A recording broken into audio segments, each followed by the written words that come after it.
Hơn 23.000 ca COVID-19, 200 trẻ dưới 12 tuổi tiêm vaccine đợt đầu tiên. Ngày 14 tháng 4, Bộ Y tế cho biết cả nước ghi nhận 23.012 ca COVID-19 với 18.570 F0 cộng đồng. Trong ngày, Việt Nam triển khai tiêm vaccine phòng COVID-19 đợt đầu tiên cho trẻ dưới 12 tuổi ở Quảng Ninh.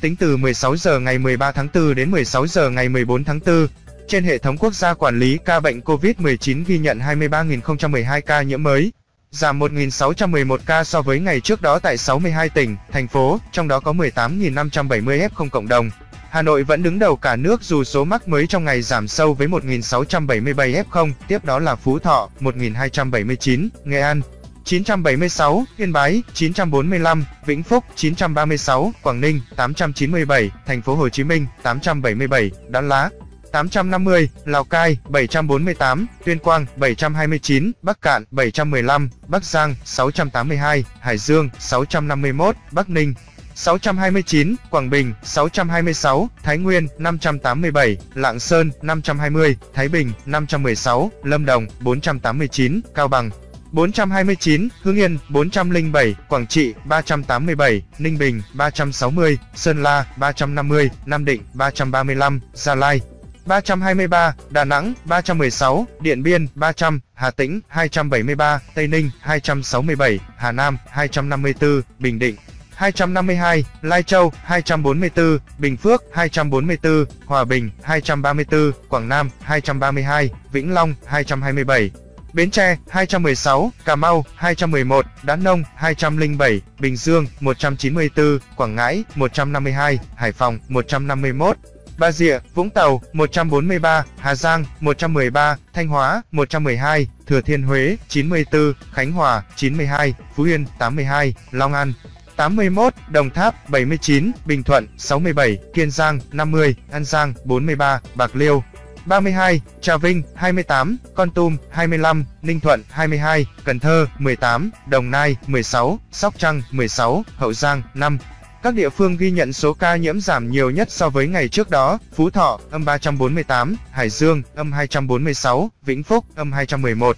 Các địa phương ghi nhận số ca nhiễm tăng cao nhất so với ngày trước đó: Bắc Ninh, +195, Quảng Bình, +154, Ninh Bình, +115. Trung bình số ca nhiễm mới trong nước ghi nhận trong 7 ngày qua là 27.914 ca ngày. Kể từ đầu dịch đến nay, Việt Nam có 10.320.599 ca nhiễm, đứng thứ 12 phần 227 quốc gia và vùng lãnh thổ, trong khi với tỷ lệ số ca nhiễm 1 triệu dân, Việt Nam đứng thứ 110 phần 227 quốc gia và vùng lãnh thổ, bình quân cứ 1 triệu người có 104.374 ca nhiễm. Trong đợt dịch thứ 4, từ ngày 27 tháng 4 năm 2021 đến nay, số ca nhiễm ghi nhận trong nước là 10.312.852 ca, trong đó có 8.853.810 bệnh nhân đã được công bố khỏi bệnh. Các địa phương ghi nhận số nhiễm tích lũy cao trong đợt dịch này: Hà Nội 1.529.619, Thành phố Hồ Chí Minh 604.853, Nghệ An 419.652, Bình Dương 382.306, Bắc Giang 378.008.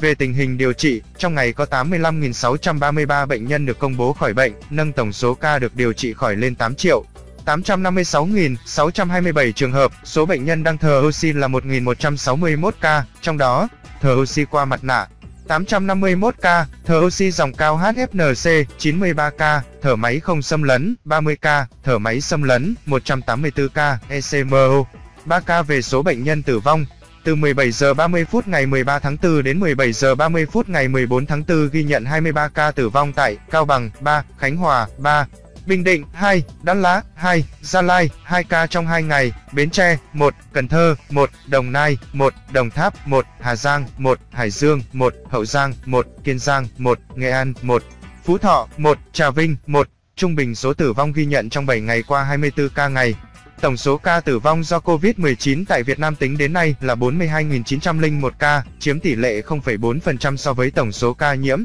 Xếp thứ 24 phần 227 vùng lãnh thổ. Số ca tử vong trên 1 triệu dân xếp thứ 130 phần 227 quốc gia, vùng lãnh thổ trên thế giới, so với châu Á. Tổng số ca tử vong xếp thứ 6 phần 49, xếp thứ 3 ASEAN, tử vong trên 1 triệu dân xếp thứ 25 phần 49 quốc gia, vùng lãnh thổ châu Á. xếp thứ 4 ASEAN. Về tình hình tiêm chủng, trong ngày 13 tháng 4 có 156.509 liều vaccine phòng COVID-19 được tiêm. Như vậy, tổng số liều vaccine đã được tiêm là 208.967.215 liều. Trong sáng nay, gần 200 trẻ dưới 12 tuổi ở Quảng Ninh là những trẻ được tiêm vaccine phòng COVID-19 đợt đầu tiên. Dự kiến sau đó, Bộ Y tế sẽ tiếp tục triển khai tiêm vaccine phòng COVID-19 cho nhóm trẻ từ 6 dưới 12 tuổi trên phạm vi